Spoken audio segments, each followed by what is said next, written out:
രാവിലെ നടക്കാൻ ഇറങ്ങിയപ്പോൾ ബ്രേക്ക്ഫാസ്റ്റ് കഴിക്കാമെന്ന് വിചാരിച്ചു. അങ്ങനെ ഞാനൊരു സ്മൂതിയുടെ ഷോപ്പിൽ കയറി. അങ്ങനെ ഞാൻ നടന്ന് ഞാൻ നിൽക്കുന്ന റൂമിൽ വന്നു. ഇതാട്ടോ ഞാൻ നിൽക്കുന്ന റൂം. നല്ല ക്യൂട്ടല്ലേ? എനിക്ക് ഭയങ്കരമായിട്ട് ഇഷ്ടമായി. ഈ ഹോട്ടലുള്ളത് ദുബായിലെ ഷെയ്ഖ് സായിദ് റോഡിലാണ്. തൊട്ടടുത്ത് തന്നെ വാക്കബിൾ ഡിസ്റ്റൻസിൽ മെട്രോയും ഉണ്ട്. ഞാൻ നിൽക്കുന്നത് റോസ് എക്സിക്യൂട്ടീവ് എന്ന് പറഞ്ഞ ഹോട്ടലിലാണ്. ഇവിടെ ഖത്തർ പോലെ അല്ല, നല്ല ചൂടാണ്.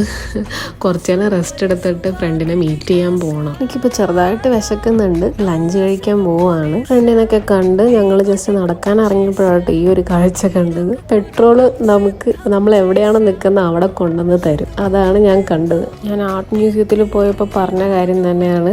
ദുബായ് കുറച്ചും കൂടെ ഫ്യൂച്ചറിസ്റ്റിക് ആണ്. ഞാനൊരു 5 ദിവസത്തേക്കാണ് ദുബായിൽ വന്നത്. ഈ 5 ദിവസം കൊണ്ട് കവർ ചെയ്യേണ്ട സാധനങ്ങളൊക്കെ കവർ ചെയ്യാൻ പറ്റുമോ എന്ന് എനിക്ക് അറിയില്ല. അപ്പോൾ ദുബായിൽ വന്ന് കുറേശ്ശെ എക്സ്പ്ലോർ ചെയ്തിട്ട് അങ്ങ് പോവാന്ന് വെച്ചു. അപ്പോൾ എല്ലാവർക്കും ടാറ്റ ബൈ.